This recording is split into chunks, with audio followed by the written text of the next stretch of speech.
ನಮಸ್ಕಾರ ಸ್ನೇಹಿತರೆ, ಇದೀಗ ತಾನೇ ಬಂದ ಮುಖ್ಯವಾದ ಮಾಹಿತಿ. ಸಿಟಿ ರವಿಯವರನ್ನು ಬಂಧಿಸಿದ್ದಕ್ಕೆ ಆರೋಷಕವರ ವಾಗ್ದಾಳಿ. ಸಿದ್ದರಾಮಯ್ಯವರನ್ನು ಕಬ್ಬಿನ ಗದ್ದೆಗೆ ಬಿಟ್ಟು ಬನ್ನಿ ಎಂದು ಕಿಡಿಕಾರಿದ್ದಾರೆ. ಮತ್ತೊಂದೆಡೆಯಲ್ಲಿ ಈ ರಾಜ್ಯದಲ್ಲಿ ಏನೇ ನಡೆದರೂ ನಾನೇ ಹೊಣೆ ಎಂದು ಮಾಧ್ಯಮಗಳ ಮುಂದೆ ಡಿ.ಕೆ. ಶಿವಕುಮಾರ್ ಅವರು ಶಾಕಿಂಗ್ ಹೇಳಿಕೆ ಕೊಟ್ಟಿದ್ದಾರೆ. ವಿಡಿಯೋನ ನೀವು ಪೂರ್ತಿಯಾಗಿ ನೋಡಿ. ವಿಡಿಯೋನ ಶುರು ಮಾಡೋಕ್ಕಿಂತ ಮೊದಲು ನೀವು ನಮ್ಮ ಚಾನಲ್ಗೆ ಮೊದಲು ಬಾರಿ ಭೇಟಿ ಕೊಡ್ತಾ ಇದ್ರೆ ದಯವಿಟ್ಟು ಸಬ್ಸ್ಕ್ರೈಬ್ ಬಟನ್ ಮೇಲೆ ಕ್ಲಿಕ್ ಮಾಡಿ. ಪಕ್ಕದಲ್ಲಿ ಕಾಣಿಸೋ ಗಂಟೆ ಕೂಡ ಒತ್ತಿದ್ರೆ ರಾಜ್ಯದ ಮುಖ್ಯವಾದ ಮಾಹಿತಿಗಳು ನಿಮಗೆ ಸಿಗುತ್ತವೆ. ಈ ಒಂದು ವಿಡಿಯೋಗೆ ನೀವು ಲೈಕ್ ಮಾಡ್ತಾ ವಿಡಿಯೋನ ಪೂರ್ತಿಯಾಗಿ ನೋಡಿ. ಹೌದು ಸ್ನೇಹಿತರೆ, ಇತ್ತೀಚೆಗೆ ಸಚಿವೆ ಲಕ್ಷ್ಮೀ ಹೆಬ್ಬಾಳ್ಕರ್ ಅವರ ವಿರುದ್ಧ ಸಿ.ಟಿ. ರವಿಯವರು ಅಶ್ಲೀಲ ಪದ ಬಳಕೆ ಮಾಡಿದ್ದಕ್ಕೆ ಪೊಲೀಸರು ಸಿ.ಟಿ. ರವಿಯವರನ್ನು ಬಂಧಿಸಿದ್ರು. ಜೊತೆಗೆ 3 ರಿಂದ 4 ಗಂಟೆಗಳ ಕಾಲ ಪೊಲೀಸರು ಸಿ.ಟಿ. ರವಿಯವರನ್ನ ಸುತ್ತಾಡಿಸಿದ್ದಾರೆ ಎಂದು ಹೇಳಲಾಗುತ್ತಿದ್ದು, ಇದೇ ವಿಚಾರಕ್ಕೆ ಆರೋಷಕವರು ಮಾಧ್ಯಮಗಳ ಮುಂದೆ ಗರಂ ಆಗಿದ್ದಾರೆ. ಹೌದು ಗೆಳೆಯರೆ, ಇನ್ನು ಮುಂದೆ ಸುರಕ್ಷತೆಗಾಗಿ ಮುಖ್ಯಮಂತ್ರಿ ಸಿದ್ದರಾಮಯ್ಯವರನ್ನು ಕಬ್ಬಿನ ಗದ್ದೆಗೆ ಕರೆದುಕೊಂಡು ಹೋಗಿ ಎಂದು ಬೆಳಗಾವಿ ಕಮಿಷನರ್ ವಿರುದ್ಧ ಆರೋಷಕವರು ತಿರುಗೇಟು ಕೊಟ್ಟಿದ್ದಾರೆ.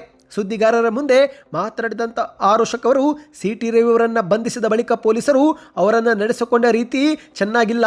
ಯಾರಾದರೂ ಸೇಫ್ಟಿಗಾಗಿ ಕಬ್ಬಿನ ಗದ್ದೆ ಅಥವಾ ಕಾಡಿಗೆ ಕರೆದುಕೊಂಡು ಹೋಗ್ತಾರಾ ಎಂದು ಆರೋಷಕವರು ಪ್ರಶ್ನೆ ಮಾಡಿದ್ದಾರೆ. ಹಾಗಿದ್ರೆ ಪರಪ್ಪನ ಆಗ್ರಹದಲ್ಲಿರುವ ಎಲ್ಲ ಖೈದಿಗಳನ್ನು ಕರೆದುಕೊಂಡು ಹೋಗಿ ಕಬ್ಬಿನ ಗದ್ದೆಗೂ ಅಥವಾ ಕಾಡಿಗೆ ಬಿಟ್ಟು ಬನ್ನಿ. ಇಂತಹ ಮುಖ್ಯಮಂತ್ರಿ ಮತ್ತು ಇಂತಹ ಪೊಲೀಸ್ ಕಮಿಷನರ್ ನಮ್ಮ ರಾಜ್ಯಕ್ಕೆ ಸಿಕ್ಕಿರೋದು ದುರ್ದೈವ ಎಂದು ಆರೋಷಕವರು ಕಿಡಿಕಾರಿದ್ದಾರೆ. ಇಂದು ರಾಜ್ಯದ ಮುಖ್ಯಮಂತ್ರಿಗಳಿಗೂ ಸೇಫ್ಟಿ ಕೊಡಬೇಕಲ್ವಾ? ಹಾಗಾದರೆ ಇನ್ನು ಮುಂದೆ ಅವರನ್ನು ವಿಧಾನಸೌಧಕ್ಕೆ ಕರೆದುಕೊಂಡು ಬನ್ನಿ, ಆ ನಂತರ ಸೇಫ್ಟಿಗಾಗಿ ಕಬ್ಬಿನ ಗದ್ದೆಗೂ ಅಥವಾ ಕಾಡಿಗೆ ಬಿಟ್ಟು ಬಿಡಿ ಎಂದು ಮಾಧ್ಯಮಗಳ ಮುಂದೆ ಕಿಡಿಕಾರಿದ್ದಾರೆ. ಸಿ.ಟಿ. ರವಿ ಪ್ರಕರಣದಲ್ಲಿ ಪೊಲೀಸರ ಹಿಂದೆ ಇರೋದು ಡಿ.ಕೆ. ಶಿವಕುಮಾರ್. ವಿಪಕ್ಷಗಳನ್ನು ಬಗ್ಗು ಬಡಿದರೆ ಬೇಗ ಮುಖ್ಯಮಂತ್ರಿ ಆಗಬಹುದು ಎನ್ನುವ ಕಾರಣಕ್ಕೆ ಈ ರೀತಿ ಅವರು ತಂತ್ರ ಮಾಡಿದ್ದಾರೆ ಎಂದು ಆರೋಷಕವರು ಶಾಕಿಂಗ್ ಹೇಳಿಕೆ ಕೊಟ್ಟಿದ್ದಾರೆ.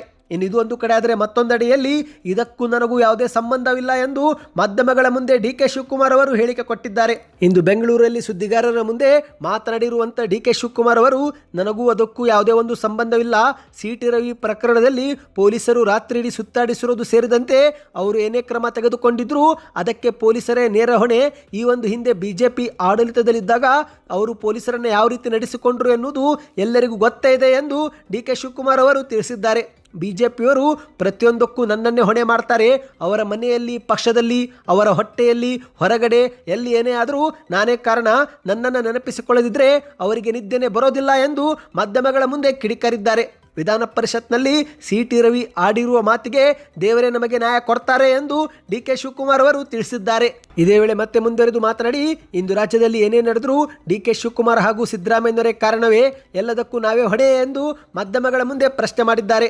ಇಂದು ರಾಜ್ಯದಲ್ಲಿ ಪೊಲೀಸರು ಇದ್ದಾರೆ, ಕಾನೂನು ಇದೆ. ಅವರ ಮೇಲೆ ಯಾವ ಸೆಕ್ಷನ್ ಹಾಕಿದ್ದಾರೆ ಎಂಬುದು ಕೂಡ ನನಗೆ ಗೊತ್ತಿಲ್ಲ. ಇದರಲ್ಲಿ ನನ್ನದಾಗಲಿ ಅಥವಾ ನಮ್ಮ ಸರ್ಕಾರದಾಗಲಿ ಹಸ್ತಕ್ಷೇಪವಿಲ್ಲ. ಅವರು ಉಂಟು, ಕಾನೂನು ಉಂಟು, ಪೊಲೀಸರು ಉಂಟು ಎಂದು ಮಾಧ್ಯಮಗಳ ಮುಂದೆ ಡಿ.ಕೆ. ಶಿವಕುಮಾರ್ ಅವರು ತಿಳಿಸಿದ್ದಾರೆ. ಸದ್ಯಕ್ಕೆ ಇಷ್ಟೇ ಇತ್ತು ಸ್ನೇಹಿತರೆ. ಈ ಒಂದು ವಿಡಿಯೋ ಇಷ್ಟವಾಗಿದ್ದರೆ ನೀವು ಲೈಕ್ ಮಾಡಿ. ಎಲ್ಲ ಮಾಹಿತಿ ಪಡೆಯಲು ಚಾನಲ್ಗೆ ಸಬ್ಸ್ಕ್ರೈಬ್ ಮಾಡಿ.